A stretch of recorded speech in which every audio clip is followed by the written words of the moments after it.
Okay thank you. ఒక్క నిమిషం అన్న ఈ నిర్వాసితులు రిప్రజెంటేటివ్ జరగండి. మిగిలిన వాళ్ళు జరగండి.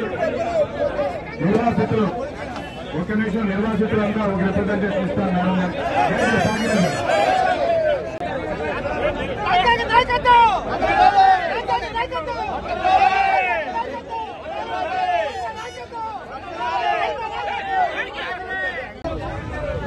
మళ్ళీ చెప్తున్నాం, కాంగ్రెస్ పార్టీ ఉన్నంత వరకు విశాఖ స్టీల్ ప్లాంట్ ని ప్రైవేటైజ్ చేయడానికి మేము ఒప్పుకోం.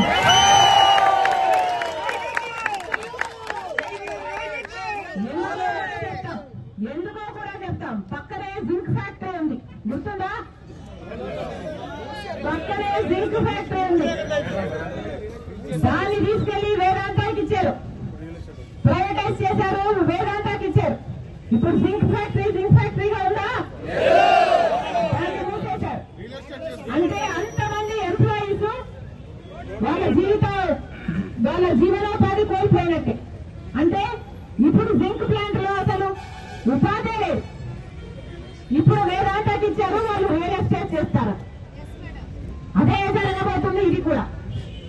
దీన్ని ప్రైవేటైజ్ చేస్తే ఈ 30,000 కుటుంబాలు రోడ్డున పడతాయి.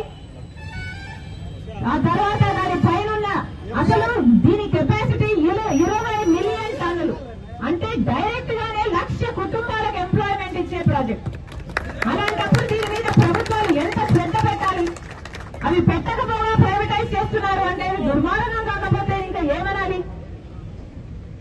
అందుకే చెప్తున్నా, ఇది ప్రైవేటైజ్ కావడానికి వీల్లేదు. కాంగ్రెస్ పార్టీ దీనికి